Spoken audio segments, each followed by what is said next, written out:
ọbụla gbabara n'ime Jehova adịka ugwu Zayọn, anaghị ewezụga ya n'ọnọdụ ya ruo mgbe ebighị ebi.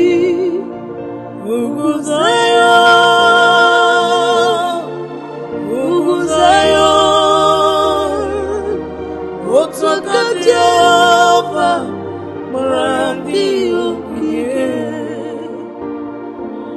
Onye ọbụla gbabara n'ime Chineke adịka ugwu Zayọn, anaghị ewezụga ya n'ọnọdụ ya ruo mgbe ebighị ebi. Ugwu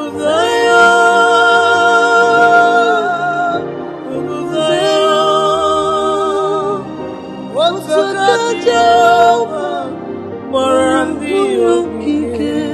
Oke mmụọ m gbara ndị ogige, Chineke m gbara ndị ogige, ọma na-eche ndụ gbara ndị ogige, eze m gbara ndị ogige, ube mbekumbe gbara ndị ogige, Chineke m gbara ndị ogige.